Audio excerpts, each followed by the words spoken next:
Welcome to the Sense Making in a Changing World podcast, where we explore the kind of thinking we need to navigate a positive way forward.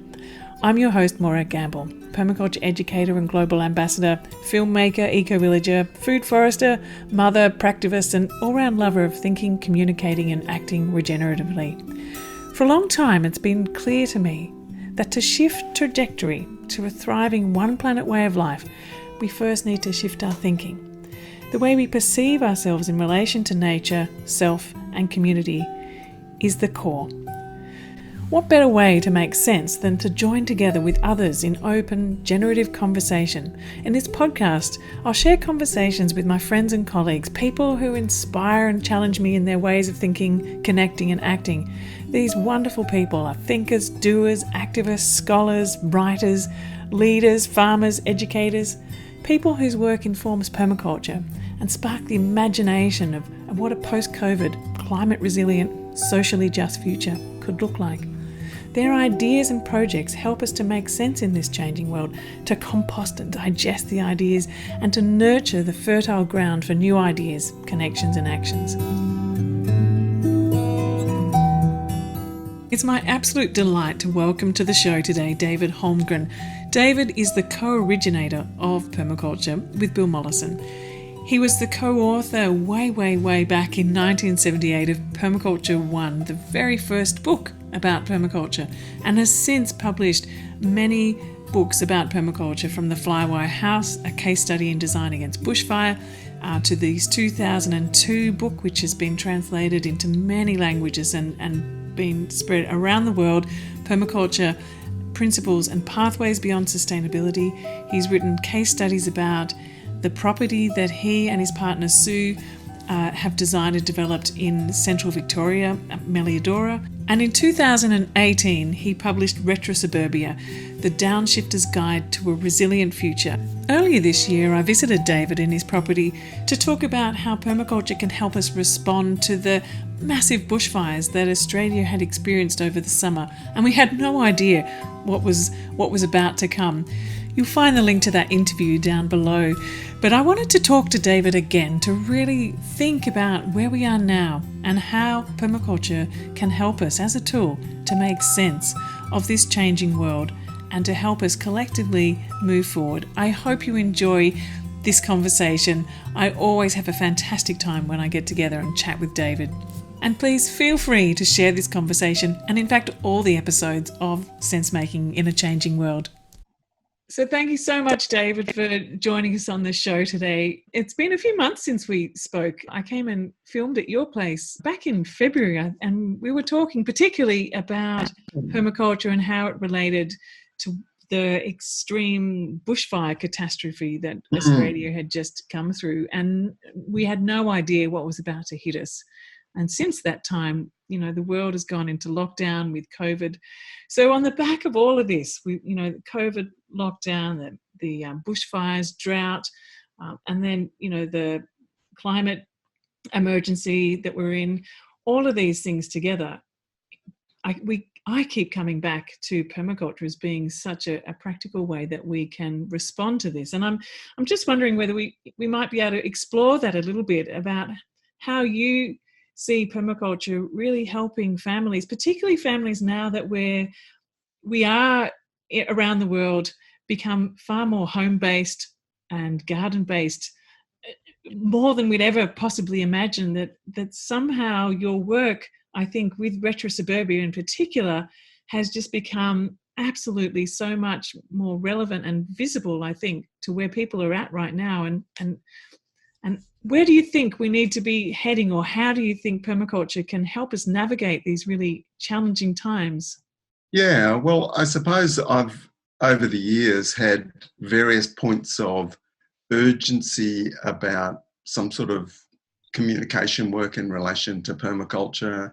And I suppose when I started coming back into the permaculture movement through teaching permaculture design courses a decade after Bill Mollison started those in the early 80s, and I started teaching in early 90s. And then as we approached the millennium, when released my book, Permaculture, Principles and Pathways Beyond Sustainability, and then again in 2018 with publishing Retro Suburbia, that sense of the world changing and needing to get ideas not just out, but people being influenced by those and making positive changes built on the ones they were already doing, whether that was from permaculture influenced or in other ways.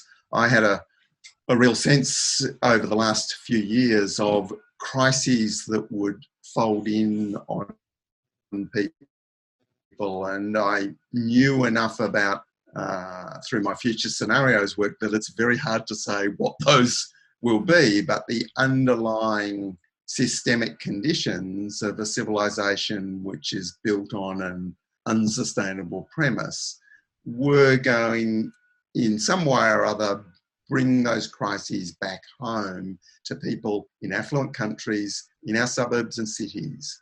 And to me, the looming one was the insanely large Australian property bubble seemed the more likely immediate proximate effect than either geopolitical upheaval or climate disasters. We knew climate disasters were increasing, but inevitably even something as catastrophic and extensive as the bushfires that for so many people on the East Coast felt like the whole world was burning is still, in a sense, a localised disaster. Whereas the pandemic has been sort of everywhere. And so like finance and like some of those larger structural things, and because of its immediacy and the sort of existential threat, it's remarkable how people's behaviour has changed, but also how governments have changed from a position of, oh, we're the government. Oh, markets don't fix these things. Oh, we have to do something. So many illusions that have been predominant over the last 3 or 4 decades, and one of those that the market provides all answers, have been smashed.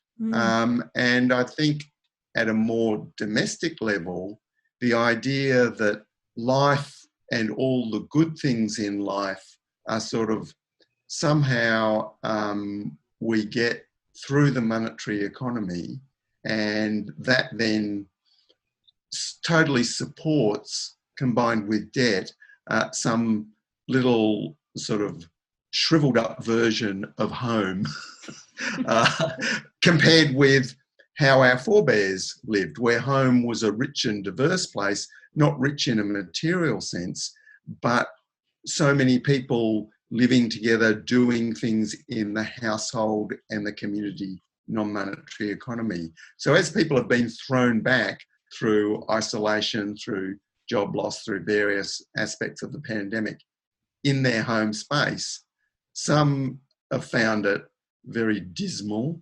very sort of like a prison, very lacking, and others have found, oh, here is the opportunities to do so many things that they'd maybe thought about, but had never had the time or had never seen the priority. And of course, the dramatic one that we're all aware of is how so many people have become food producers or scaled up what they're already doing in that domain. So permaculture, I suppose, as an agent of positive influence over 4 decades in Australia, is sort of in the background of so many people's sort of concept of possibilities. And I think that's been an incredible positive influence on people making changes at home to make themselves more resilient to uncertainty and shocks and challenges, but also just the boot in the bum, like perhaps a drug addict needs from some sort of crisis to go, oh, we need to change. So I think that's been big positive change that's come through what is inevitably a sort of difficult time. Mm. Yeah, I mean, it feels like like you're saying, that sort of the kick to make it happen. Like, people know about it, and I think, like you're saying, that there's a sense about what permaculture is, and that there's another way that we could actually be moving forward. But actually getting the shift from the consumer way of life, or from, you know, the debt or the type of that way, to what you describe in retro-suburbia and what's described in you know, most of the permaculture work. How do you make that leap? And I think it's taken this crisis to create that leap at this point. But from now, so the door's been opened, or the lid's been lifted, and there's this new awareness.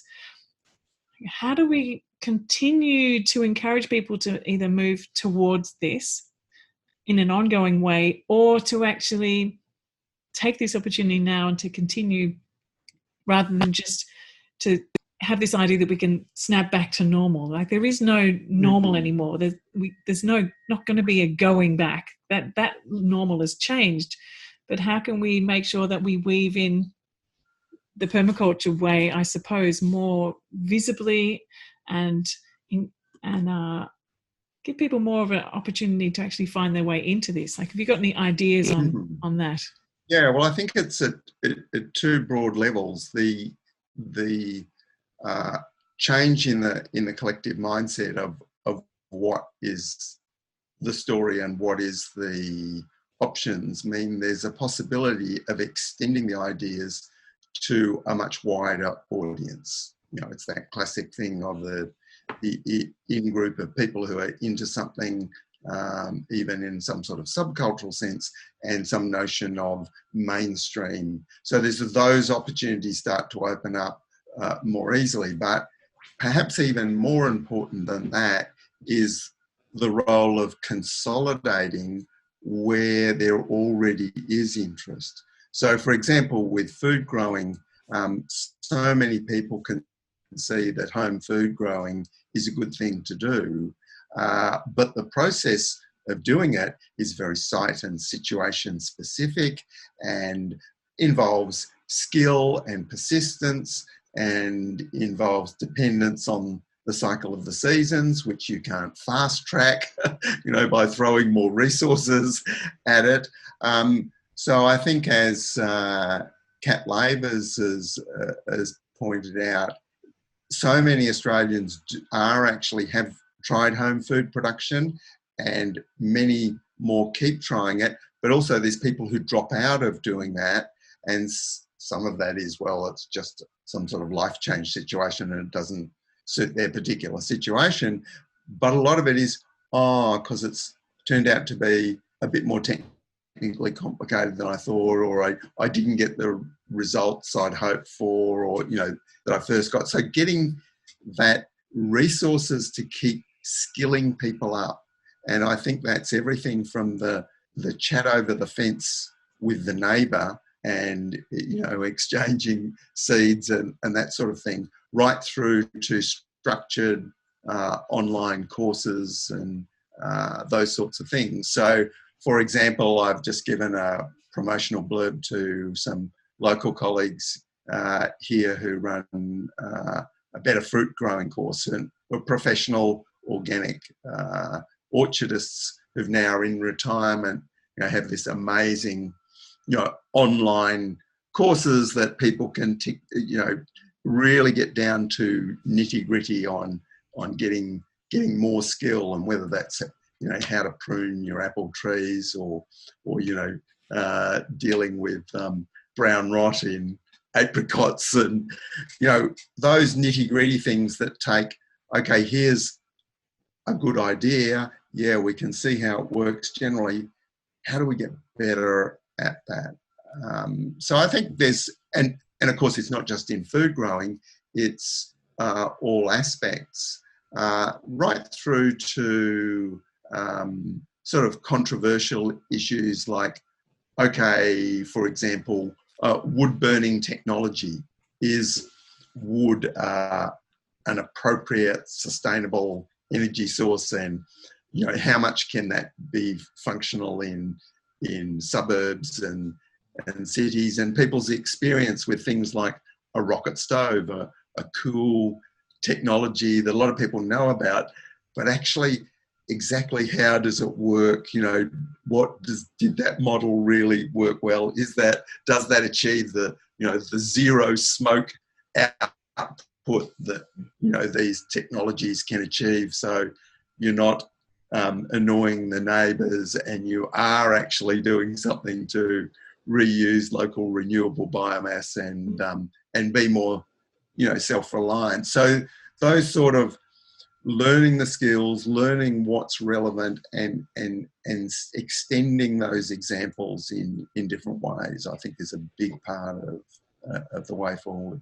Taking it from being, something that we've supported or have a nice idea about, and really diving into it in a very practical way. And I also think, coming back onto what you were saying with Kat's information, that she's done the research on about, as many more people are doing it as a kind of falling off the other end. But it's not to say that those people who have done it and stopped doing it aren't completely changed by that experience. Yeah. And that there's something that's happened by their experience of having a go at it that has either more connected them with their community, with their seeds, their source of food. They're thinking about food in itself. They're thinking of community, of the whole system, and maybe connected them in with, more localized food system. And so I think even if it's a short-term exposure to it, that itself is an important thing.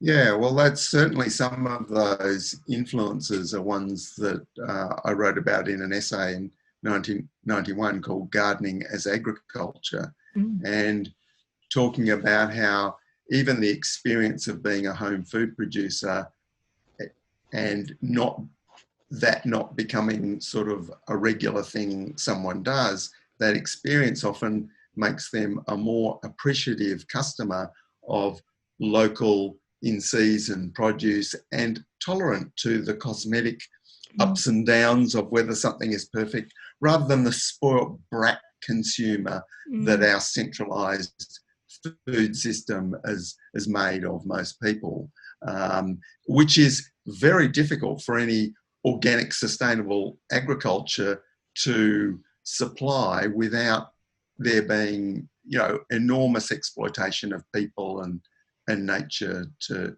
do so.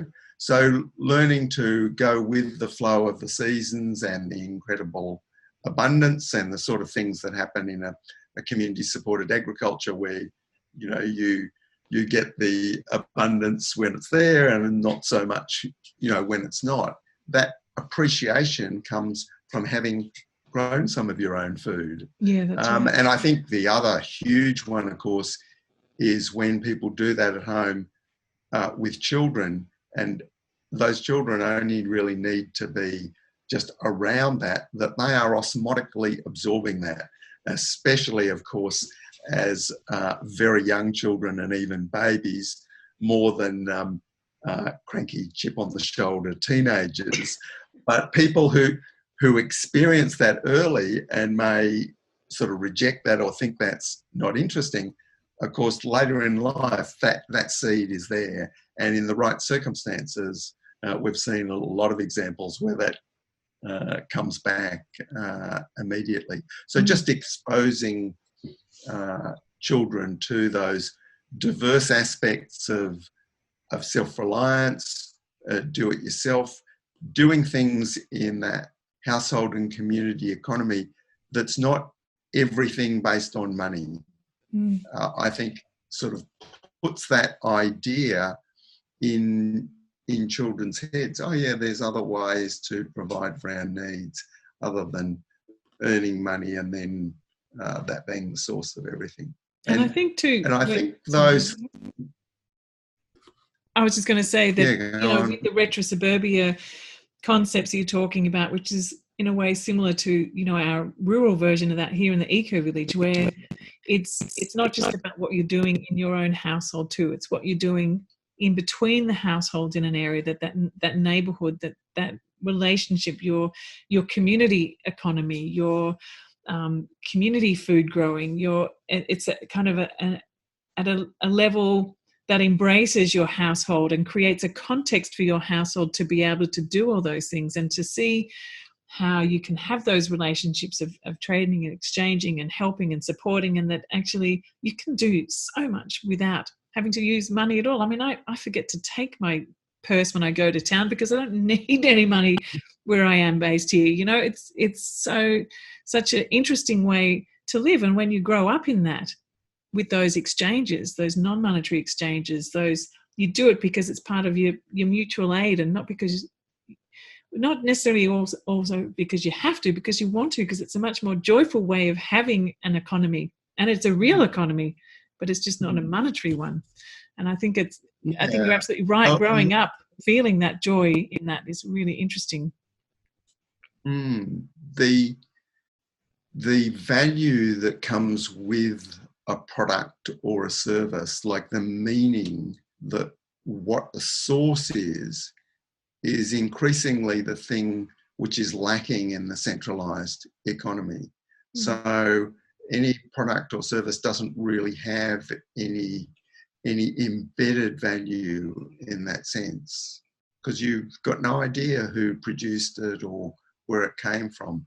So whether it's a dining table that you're sitting eating at, where you know who made the table and where the wood came from, let alone a whole house, or whether it's the food you're eating, those connections, which of course can be there in the monetary economy when it's small scale, when it's local, when it's by people who are working in businesses that are actually controlled by a natural person rather than a non-natural person called a corporation. Those sorts of possibilities, of course, are there, and those monetary economies themselves grow naturally out of where people do things for themselves and their family and their community and get good at it and get better at it, and it actually becomes a livelihood. So that natural organic process of sensible monetary economies emerging out of those household and community non-monetary economies. It's interesting, what you're saying about in a rural context. A lot of people recognise the strengths of possible greater self-reliance at a rural context, and often feel that unless they can move to the country with a larger property, they can't do that. And what I've suggested in Retro Suburbia, and my whole work is based on it, apart from the fact that suburbia is where most Australians live, and most Australians are not going to be able to just by choice or whatever change where they live. And our experience has been, of course, that is quite a difficult transition in itself if you don't have that experience. I found as a consultant to people making the move to the country, that if people came from families where there was a background of self-employment or small business, they often actually, even if they had no experience of rural living and farming, they made a better go of it, because moving to the country was like going into business, where you had to take more decisions for yourself. Whereas people who are used to, grown up in families where money comes into the bank account, there's not a connection between work and actually your sources of sustenance, that it is quite challenging, this shift to how do we do more things for ourselves. And the best place for most people to do that is in the territory that they're familiar with, the scale they're familiar with. And for most people, that is suburbia. But I think suburbia also is a sweet point, because apart from the fact that, at least on a 500 plus square metre block with a modest house in most Australian climates, you can produce a very significant part of the diet of fresh food, and in houses where there's workshops and storage space, you can actually have lots of, if you like, home maintenance and manufacturing and tools, stuff that is hard to do in high density apartment living, where you depend more definitely on collective resources, whether those are collectively owned or whether they're in the market economy. And at that suburban scale, so you have some of the elements that we associate with rural self-reliance, but you also have the collective critical mass of people close together within walking and bicycling distance to actually develop those community exchanges without it being dependent on cars and longer distance commuting to find those people. Now, of course, that also depends on where are the places where these cells of, if you like, retro suburban living start to develop. And I think it doesn't take too many people along that line in a neighbourhood or in a street to start to sort of build those possibilities. And those possibilities can then draw in other people over time. And of course, the opportunities created by the pandemic mean that more people who might not have the ideas, but just suddenly, oh, what's that person doing down the street? Those possibilities are there for creating those critical mass of people that we historically associate with the capacity of cities. So in that sense, suburbia is that sweet point where the advantages of the rural and the city can come together, which was actually, of course, the original vision when suburbia started. But in a lot of ways, it's become the worst of both possibilities. I grew up in a suburb. I had a brilliant childhood. You know, I grew up on the outskirts of Melbourne. It was a place called Ringwood. And from where I was, I could see all the bush, and I grew up knowing all the local birds and the local species. And we had, you know, some gardens down the back and some chooks, and I knew everyone up and down the street. There actually weren't many fences in between all of our places, and all the kids were out on the street all times, you know, and gradually you'd hear people calling out, you know, to come in at a certain time. And down the bottom of the development was a creek, and, you know, go down there and collect the tadpoles and you know, go on expeditions. And it was a wonderful place. My school was down the bottom end of the road. There was and you know, my parents still live there now, and they still know many of the people up and down the street. My mum still runs the book club, which has been going for, I don't know, 60 years or something. Wow. You know, there's this great sense of community, because I think it was of a scale, you know, a quarter acre blocks. There was enough space to have nature and food and community, and they had reasonable services like schools and local shops and local libraries, and, you know, there was the services embedded within it, and it had a great sense of place. It was my world for, you know, 15, 16 years, until my concept of the world expanded quite significantly. And so I absolutely agree. And do you think that provided a base or a foundation for your later discovery of absolutely permaculture? Because I had a really deep sense of place. I understood, you know, like I understood how nature fitted into our world. I understood the deep sense of safety and connection that I felt with that community.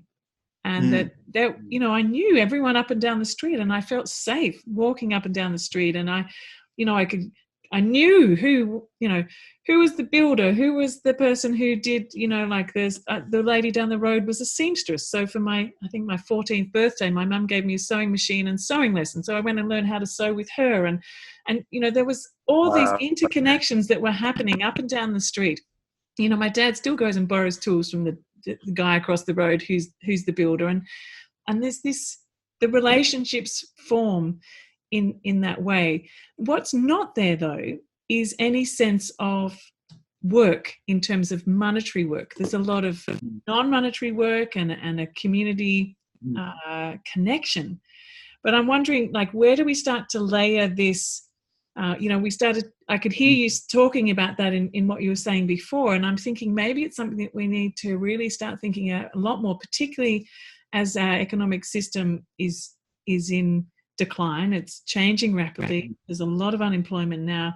How within the retro-suburbia system can we be looking at those types of communities or any type of suburb and start to think differently about how we work and generate income within that as well? Because while we can diminish our need for, we still obviously need, and so where does that fit? And also particularly from thinking about the young people, thinking about hope and future and positivity and ways of moving forward, and actually, like you're saying, building your economy out of this gift economy that exists there. And I mean that's how my livelihood has emerged. I followed my passion and then eventually, it became the thing that I just do all this. I've never had a real job. My job has always been teaching permaculture and doing permaculture, designing permaculture, and it's my livelihood that's emerged out of my love of doing that. And how can we layer that kind of thing on into retro-suburbia, or even just be really practical, I suppose? So, I mean, just going back to the brilliant example that you gave of your own experience growing up, I tried to capture that, of course, in my Aussie Street story, which, charts a typical Australian street from the 1950s through to the second Great Depression of the 2020s, to show that sort of how we can actually create the best of what existed in the past with the new opportunities that exist today. And in spite of the huge challenges that range from unaffordable housing to looming climate catastrophe, that there are unique opportunities historically about the current situation that allows us to do so much more than was done in those suburbs that you and I grew up in. And I think the first one is the way the miniaturization of technology and the networking, and the obvious one, of course, is information technology and the incredible potential of home-based work, which didn't exist when we were young. And so you and I and many others have learned how to be able to engage in the world from home. And it's amazed me how long it's taken for society to go, like a whole lot of things are actually possible. Oh, maybe we don't actually need to commute. Oh, maybe as a company, we don't need all that office space in the city. Maybe all that traffic isn't actually as big a problem as we thought it would be, or even the need for massively expensive city metro networks to allow everyone to commute. So making full use of what is that obvious potential, I think, is a huge and obvious part of it. I mean, there's downsides and risks in all of that too, of the online digital built world. But even when we go back and look at more traditional jobs like manufacturing, and I look at my own role as an ecological builder and woodworker, and I think of what was required in a joinery workshop to make sophisticated things like a door or windows, 50 years ago, and these huge lathes and milling machines and, very complex, big, expensive, heavy cast iron equipment, that so much of that is available at a very small scale technology. And a lot of people actually even have this stuff sitting in their workshop that in any third world country, people would, just with those few tools, be making a livelihood out of their garage. Yeah. Now, of course, in an affluent economy like Australia, there's a lot more challenges and difficulties. And one of the impediments has been also the planning regulations that have said, this is a residential area, you can't do business activity. But we've got the miniaturization of actually manufacturing technology. We've got the complete availability of information technology. And then the third element is we've got relative to the past, we've got huge houses, huge garages, huge spaces with actually very few people living in them and spending very little time in them.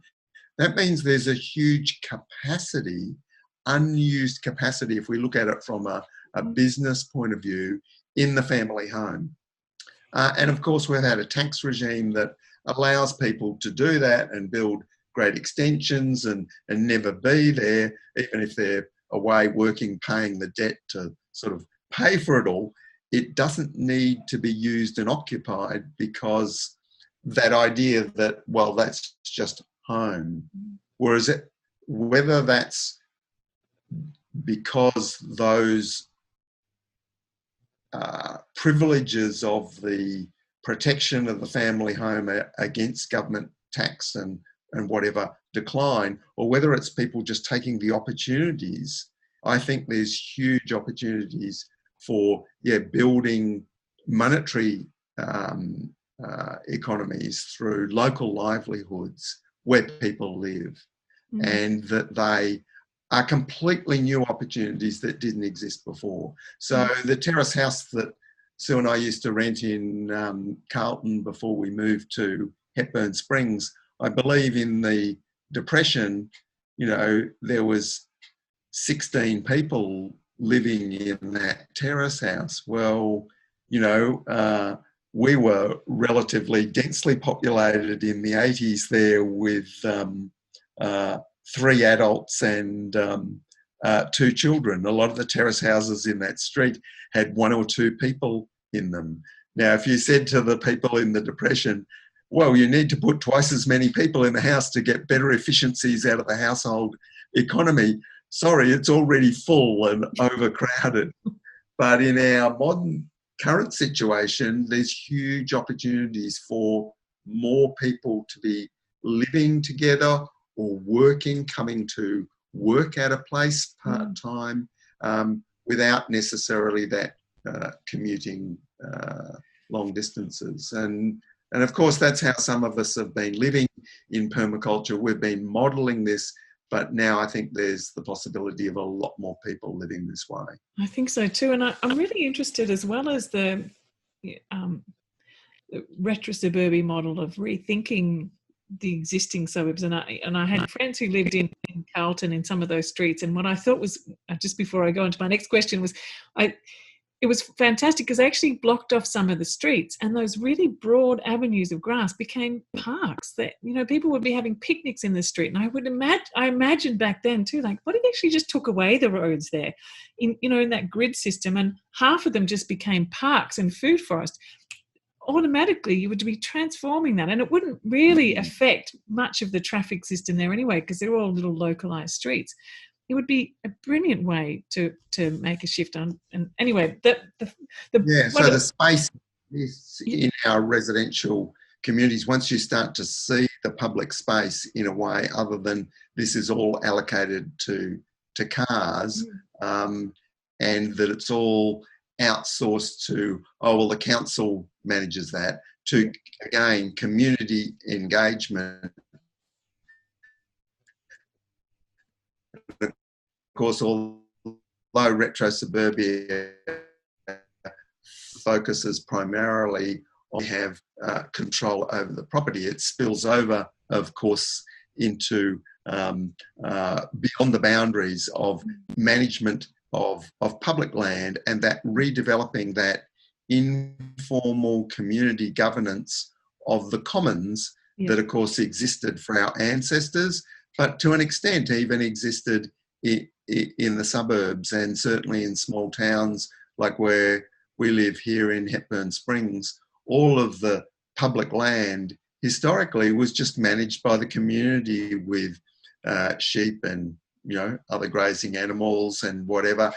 And of course, we've been in the last 20 or 30 years redeveloping permaculture versions of that informal management of the community land. And I think those sort of models from the more feral fringes of small rural towns where councils don't have the money anyway to manage all this land, it's a problem for them, that those models can progressively move back into the more formally managed neat and tidy suburbs as councils run out of money to do that management, and people don't want the herbicide or even, the noisy mowers that another set of possibilities start to emerge. I think there's a really big possibility there with the commons.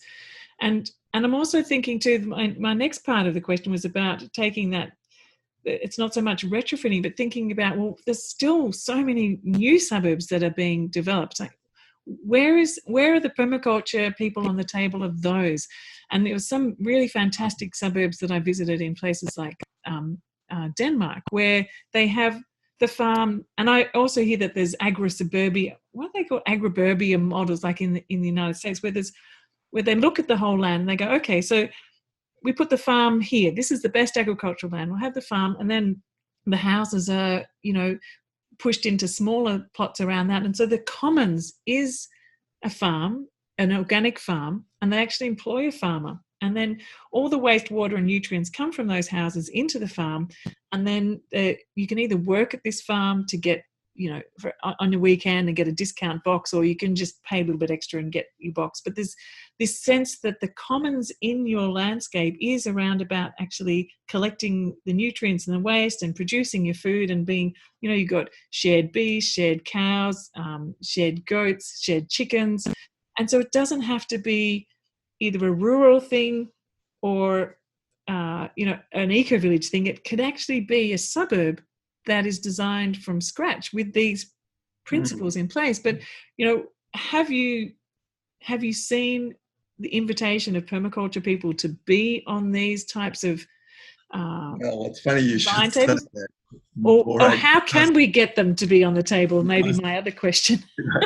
Having been a developer of a rural eco-village, the Friars Forest village on a smaller scale than where you live, and having been involved at that scale, and then my work more focusing on retrofitting the suburbs, and that a view that the crises were coming on us so fast that largely we would be living with the building stock that we've already got. And I've been on the record as saying, actually, we've probably got enough buildings in this country if we really used them, and especially when all the dog shampoo services and excess cafes and gymnasia businesses go broke, and there's more buildings to retrofit, and when people are working from home, all those offices. So that, in a sense, I've been a strong advocate for a decade or more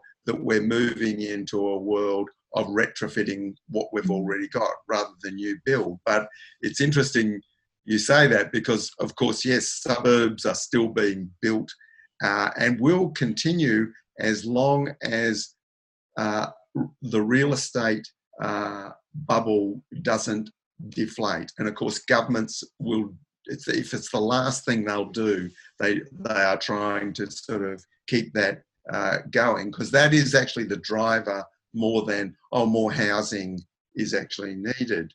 But in my own community in Dalesford and Hepburn, there's very little land available for expansion, but there is strong demand, for people wanting to come and live in a nice small town.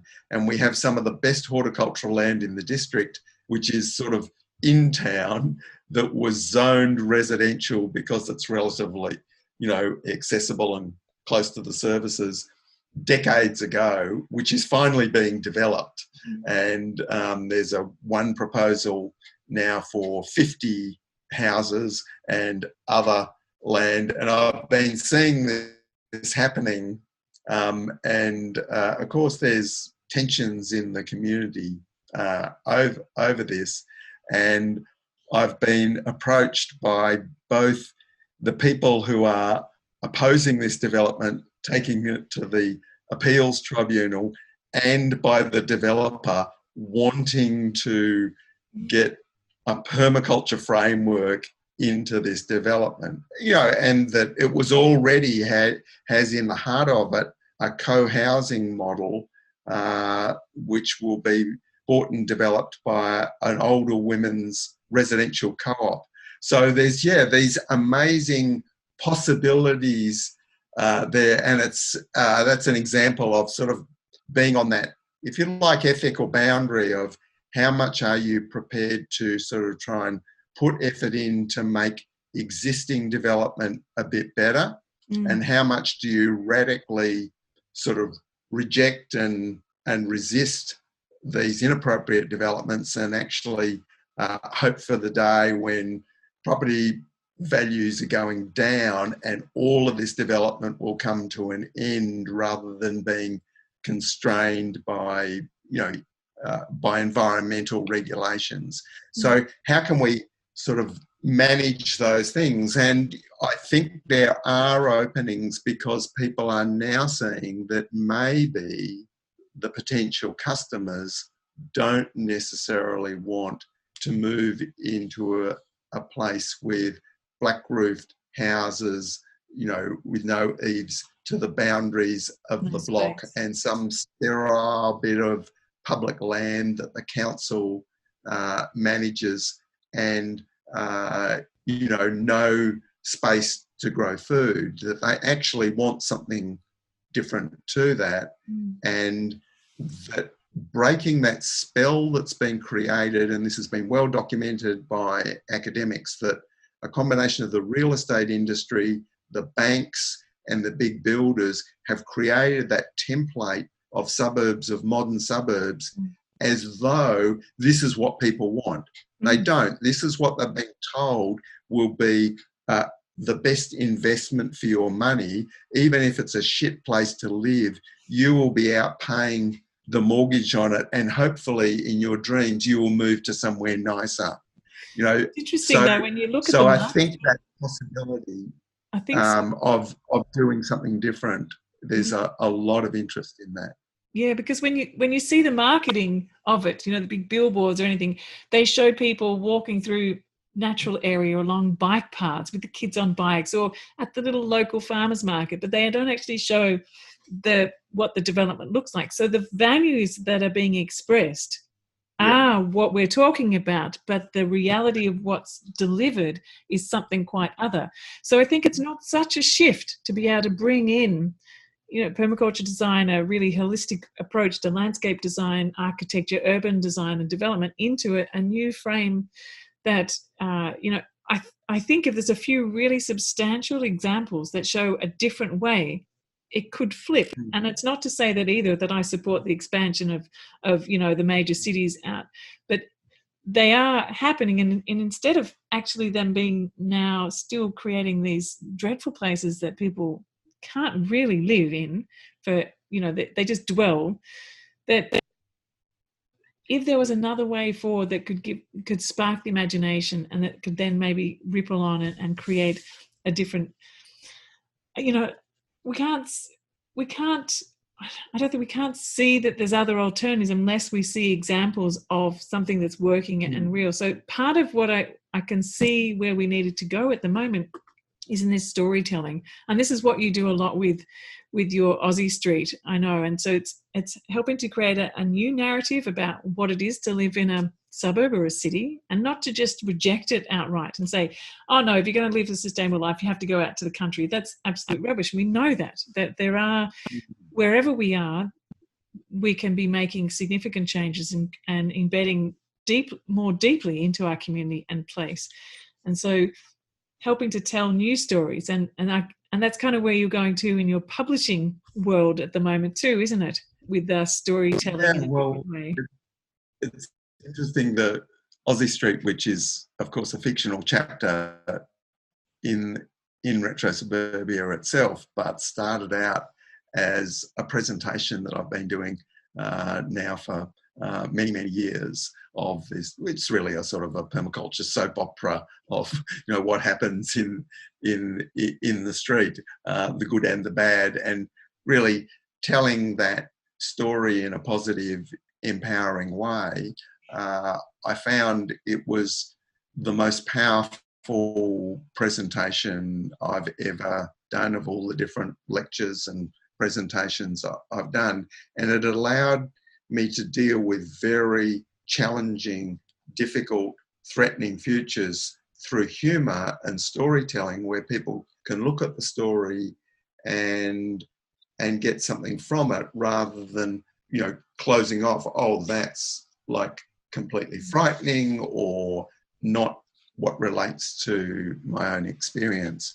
So dealing with the issues of legality and neighbourhood conflict, and what are the processes by which we move to self-governance, and being able to tell and explore those stories has really, for me, brought out that very important part that has been part of this general societal rediscovery of storytelling.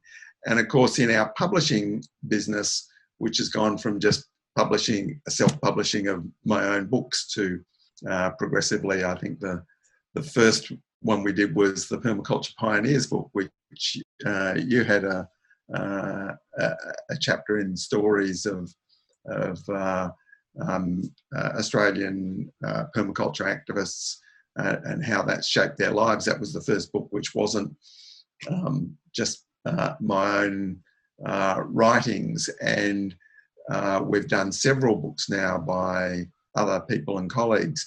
And we got sent this manuscript by permaculture teacher and writer Linda Woodrow, whose book, of course, influenced many people, the Permaculture Home Garden book, and her novel, and it's in the cli-fi genre of a near future climate change disaster set in northern New South Wales, in the region where she lives, and a fantastic ripping yarn. And all of us involved in Meliadora Publishing, when we read it, we said, we've got to publish that book. You know, it was so fantastic. And yeah, this way of exploring not just how climate change realities actually express themselves and the sort of way they unfold, you know, very like with the bushfires that have just happened, but the personal stories and the way people adapt and brought down or come into their own power, you know, and the characters in the story, and also an amazing connection through family lineage, which is actually back to Melbourne, from this connection between northern New South Wales and Melbourne, and really charting the ideas of the counterculture, the back to the land movement, and implicitly permaculture, how they're influences over 3 generations, all set in only 10 years into the future. So that book, I think, is also been not just, like any good author of fiction, researches so that there is the background facts provide a sort of real substance to the story.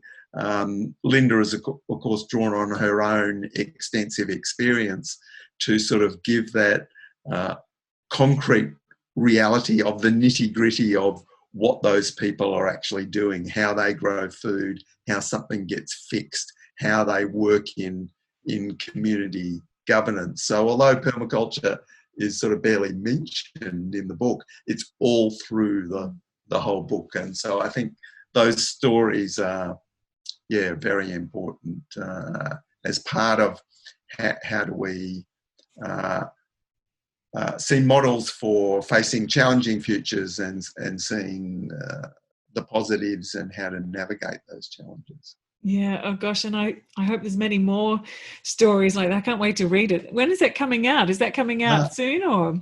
Very soon. It's going to be hot off the press in a week or so. Oh gosh, and fantastic. having a digital launch with Linda, and then I think she'll probably be doing a small local launch in the Northern Rivers region as well. But one of the things I know she is wanting to do with the website will be to actually put her own research and evidence, not just about the climate science, which he knows a lot about that side of things, but all of the practical technologies and things that people actually do in this story.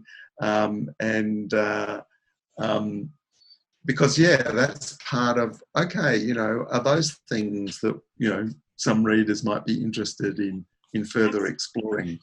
And I think it's such a powerful way to share through story and also through film. I think there was a film that you were talking about to me earlier before we started recording that's come out as well. Can you tell us a little bit about that? Well, I've been involved in quite a few documentaries related to permaculture in recent years, but this one by two Belgian filmmakers who had a connection out to Australia, really starting with the climate activism youth, the kids on the street in Brussels, and that, do we have a future? What is happening to the world? All of that story, and then that being connected both locally to permaculture farms and environmental education and other projects that are happening in those areas where those students live, but then the filmmakers coming out to Australia and interviewing myself and another local, Patrick Jones, and right through to luminary influences on permaculture, Alan Yeomans, the son of P.A. Yeomans, talking about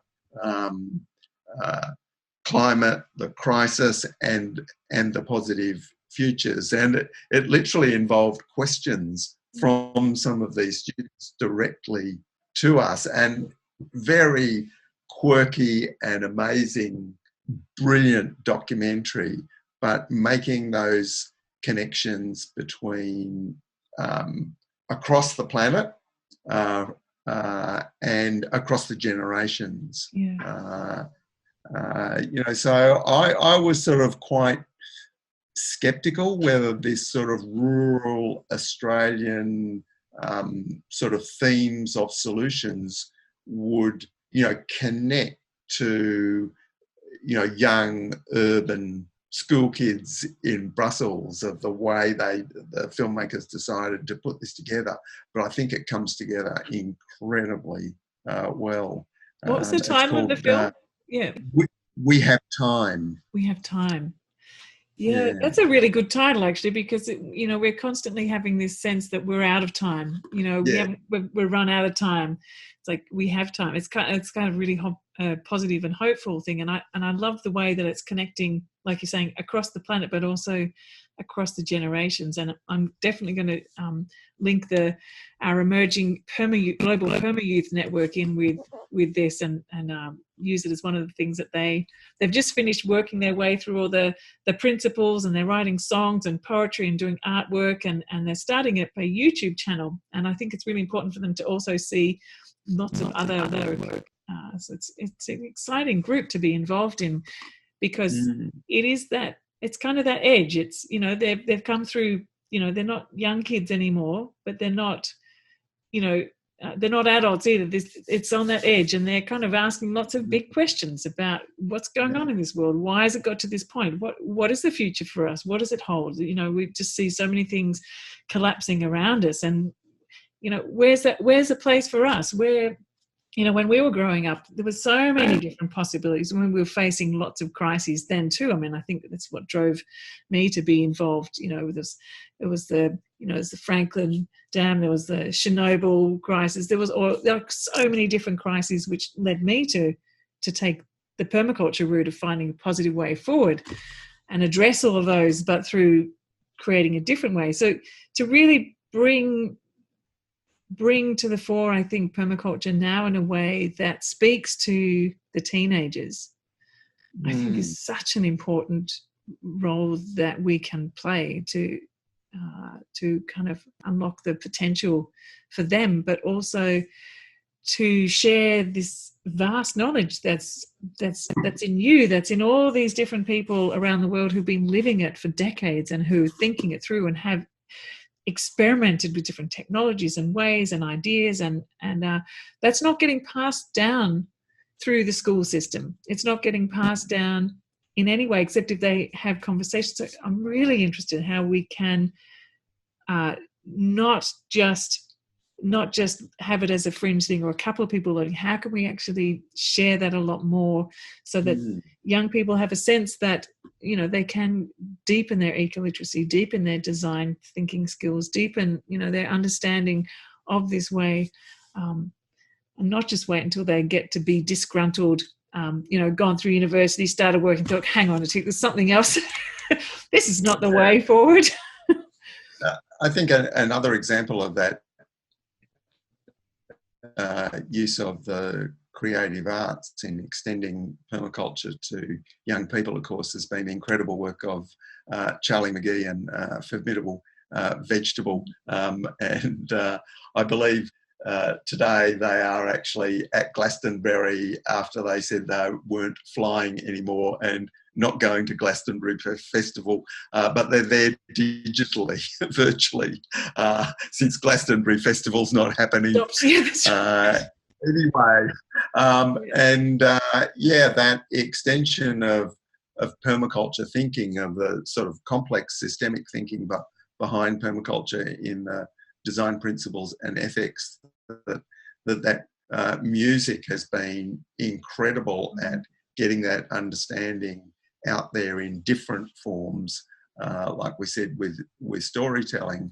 In fact, I've said that Charlie McGee's music is perhaps sits alongside the permaculture design course itself as like an enormous mechanism which has extended these ideas, and his new partnership with permaculture illustrator Brenna Quinlan, and the work that they're doing, taking a lot of this stuff actually back down the years from the teenagers and young adults to young children in school programs, and a lot of their recent music, which is sort of written for primary school age kids, but still the same fantastic music and ways that help kids who are also part of families pushing the boundaries into this new territory, owning that subculture in the same way that ethnic and Indigenous communities are learning to own their own culture and say, no, this is actually a positive thing that I am growing up with, rather than that industrial modernity which always seeks to diminish and demonize and make irrelevant whatever local knowledge from family, from context. And of course, it's the way of the colonization of people. So reversing that process, for example, Charlie's song, My Dad's Dunny, about a compost toilet, is really appealing to kids who might have actually been in a place, have grown up in a place where there's a compost toilet and feeling very embarrassed or phobic about bringing their friends home, or that thing of reversing that, of showing how positive these things are. So those types of artistic endeavours, I think, are incredibly important. And the results in schools with teachers looking for what's the next level of better stuff in environmental education that we can be doing, have been lapping it up. Even though they said sometimes the kids after a Charlie Mcgee visit, the kids are so full on about everything that they get worried. They get too excited and uplifted. I know. It's fantastic. I guess we've been talking for a really long time, and I'd love to keep on talking, but I know you've probably got things to get on and do in your day. But before we close, I know that you've released, is it all of your book or a part of your Retro Suburbia book online? Do you want to tell us a bit about that and how people can access that? The whole book, because the book is, I think I can see it behind you there. it's 2 kilos. Yeah.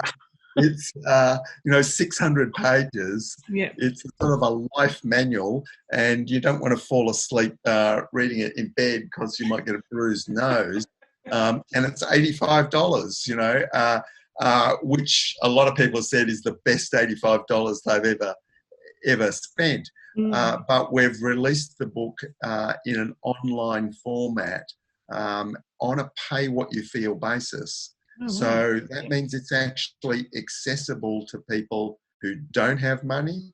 And it's, we've had people pay a few dollars for it, and we've had people who said they want to support this and have paid the full price of the book, or even in some cases even more. Yeah. So that this was a complete experiment we did. And what's happened is at the same time, sales of books through the pandemic have massively increased. So it's actually worked, but it's also been a whole much more than just a digital book or an ebook, because it's actually a platform for a whole community information. And we've got a lot of people working very hard to sort of like answering all questions that come. So it's really becoming a platform for retro-suburbia education. Yeah, and you have study circle materials, study group materials as well, don't you? Yeah. So there's a lot of resources on the retro-suburbia website, for book clubs and study circles, and progressively we're sort of adding more information to there that complement what's in the book. So this could be a really great way for people who wanting to start a retro-suburbia movement in their local community to get the book. I know there's people who've even got sets of books. And distribute them in their community and started like a retro-suburbia book club, and then that everyone's kind of on the same page. They look at things together and then start to implement things locally and contextualize. It's really 3 books in one. The built, all the building physical technology stuff, the biological, the gardening and backyard animals and all of that, and then the biggest field, really the behavioural, all the way we live and organise. So it is covers a great spectrum, and people have found that book clubs and discussion groups where they look at a chapter and then come and discuss how is that relevant to us.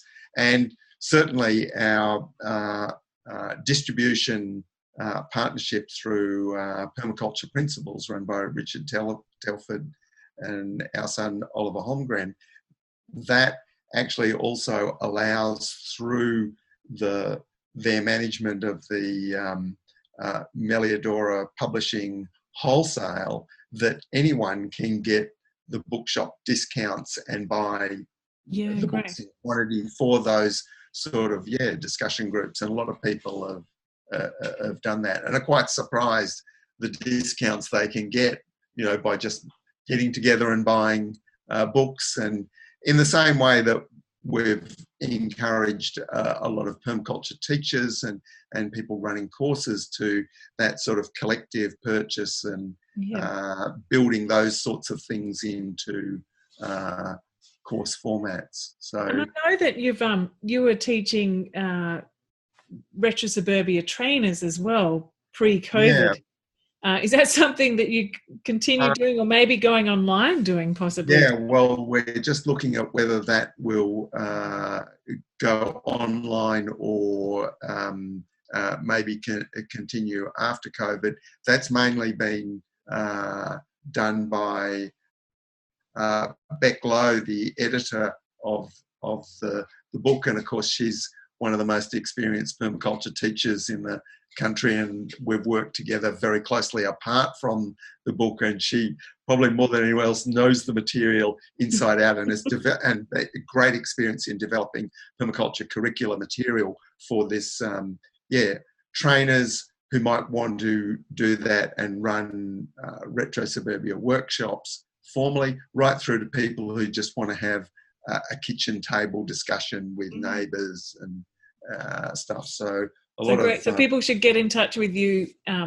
Maybe I can put some links down below of how they can get in touch with you if they'd like to start up a book club, do some retro suburbia facilitator training, all that kind of thing. We can put all those links below, and also to the novel, which is called 470, and where they can download retro suburbia from as well. All those things. We'll put links to all of that in the show. It's interesting, Morag, the Retro Suburbia Community Facebook page. I'm not really on social media and don't do that side of things, but Meg Allman in the office here has sort of been managing the growth of that over the last 2 years to 5,000 active people, and then in 1 month it went to over 10,000 people on the Retro Suburbia Facebook community. So a lot of exchange and interest, and including debate happening about controversial subjects. Like I looked at one that's pretty a passion for me about wood burning, and there was 127 comments about something that had been put up about wood smoke in urban areas. So both tips and exchange of information and who's in areas, but also sensible debate about issues. It's good to have a lively debate about it, isn't it? We need to sort of unpick some of the the ideas we have about things to be able to get to the heart of it and to find our way forward differently. So it's great. Well, thank you so much, David. It's been an absolute pleasure chatting with you this morning, and I'm really looking forward to continuing talking with you over the coming months as the next book comes out. Maybe we could. I'm always supportive of the work you're doing. I think it's fantastic. Starting with your hands in the soil and all of your work online is. You've been such a fantastic ambassador for permaculture all these years. So thanks, David. Keep up the good work. I will indeed. All right. Well, thank you so much again, and it's been a pleasure. And I'll talk to you again soon. All right. Take care. Thank you. So thanks for tuning in to the Sense Making in a Changing World podcast today. It's been a real pleasure to have your company.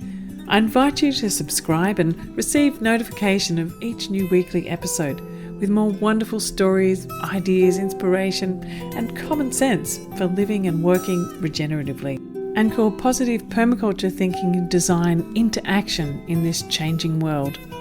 I'm including a transcript below and a link also to my 4-part permaculture series, really looking at what is permaculture and how to make it your livelihood too. So join me again in the next episode where we talk with another fascinating guest. I look forward to seeing you there.